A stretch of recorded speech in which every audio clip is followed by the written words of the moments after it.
Le candidat républicain à la présidence Donald Trump porte maintenant son attention sur la vice-présidente Kamala Harris, son adversaire probable dans la course à la présidence, en critiquant son bilan en matière d'immigration. Elle veut que tout le monde soit amnistié. Joe Biden l'a ensuite nommé tsar à la frontière. Et c'est là que les choses ont vraiment mal tourné. Elle a lancé une invasion colossale d'étrangers illégaux dans notre pays. Elle a dit « Entrez ». Vous vous souvenez? L'immigration illégale est un sujet majeur pour les électeurs républicains et la campagne de Trump tente de lier Harris à la politique d'immigration de Biden. Elle n'a jamais été nommée tsar de la frontière. En fait, la frontière n'était pas du tout sa priorité.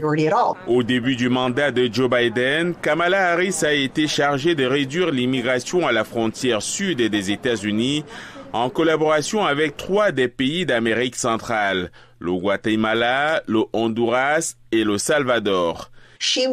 Elle était chargée d'élaborer une stratégie et d'obtenir des engagements en matière d'aide au développement et d'investissement dans ces 3 pays du Triangle du Nord afin de contribuer à réduire les facteurs dits d'incitation à la migration.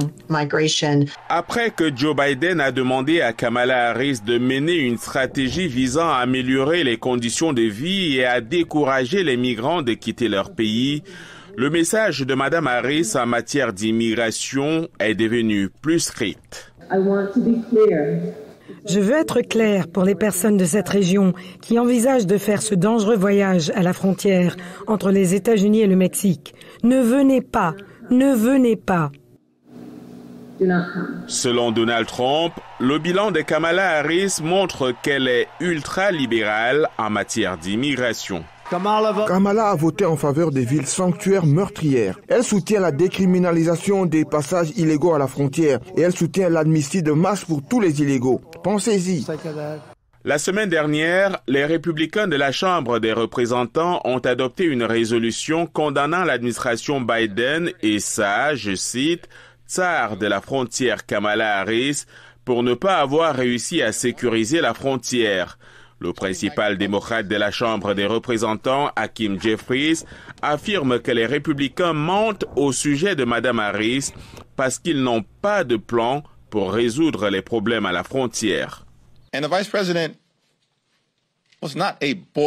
la vice-présidente n'était pas une tsar de la frontière. Ils sont en train d'inventer cela parce qu'ils n'ont pas de programme, de vision ou de résultats positifs pour le peuple américain. Hector Guiroga, avocat spécialisé dans les questions d'immigration, affirme qu'une réforme de l'immigration est nécessaire, quel que soit le président élu. Nous avons plus de 3 millions de cas bloqués dans les tribunaux. Il n'y a pas assez de juges d'immigration. C'est ce que nous disons depuis longtemps. L'administration Biden affirme que des progrès ont été réalisés à la frontière en signalant que le nombre d'arrestations en juin pour entrée illégale depuis le Mexique était le plus bas de tous les mois depuis sa présidence.